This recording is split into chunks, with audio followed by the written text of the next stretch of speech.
my name is Gunjan Dixit and I'm one of the cast members of Laramie Project 10 years later. And I happened to conduct a few interviews with the cast members of this play, and it was quite interesting to see the kind of responses that I received. We have a very diverse cast. Some of our cast members are members of the Blue Diamond Society, some of them are professional actors, whereas some of them are people belonging to other professions. One of the things that really stood out for me was how the issues that the LGBTIQ communities have been facing are quite new to some of our cast members. I remember one cast member sharing that he had absolutely no idea about the whole Matthew Shepard case that happened in 1998 and the hate crime that had been happening at that time. And he mentioned how after reading the script, he went back home and he kind of did his own research and found out more about that, and as a result also started looking more into the issues, especially in relation to the LGBTIQ issues. So I thought that was quite something, because a play like this triggered a response like that. So I'm thinking about the kind of responses that we will get from the audience, and I echo the response that many of my cast members have shared. Most of them have said that showcasing a play like this will kind of bring into light the stories that have not been told yet, have been just shared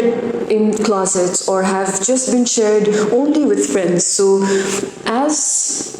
this play is being performed, a lot of audience members will get a peek into the lives of the community members who are merely happy in their own community, who are happy within themselves. So I think even for the audience, it will be something for them to ponder about. One of the cast members also shared that, the prejudices that are prevalent, the prejudices that are there with the LGBTIQ communities, this play cannot change that. Changes cannot happen overnight, but what she did mention was that, because these are human stories, these are stories that are real, stories that have actually happened to them, it will probably let the audience think and reflect upon how these things happen, and these are, at the end of the day, minus all the labels, minus all the categories that we categorize people into, these are human stories, and hopefully the audience will also look at this as a human story and start thinking about how they treat people who are different from them. So these were some of the things that were shared by the cast members.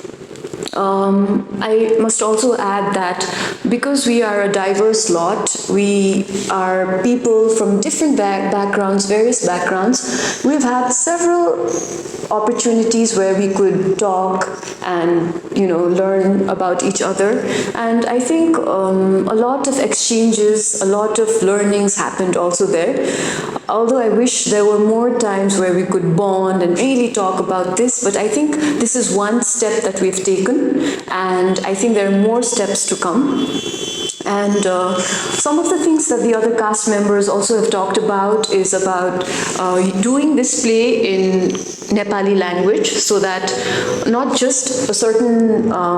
coterie of people get to watch this, but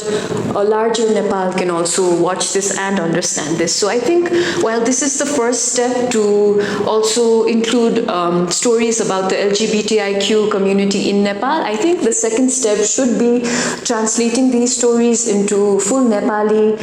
script and then taking it not just in Kathmandu but also outside Kathmandu and going to places to raise issues about this, to talk about this in villages and also communities where these issues are not talked about at all. In fact, we're in places where it's a taboo to talk about issues like these. So I think Laramie Project 10 years later is a step that we've taken, and I think there should be other steps that will follow and that will be taken in the near future.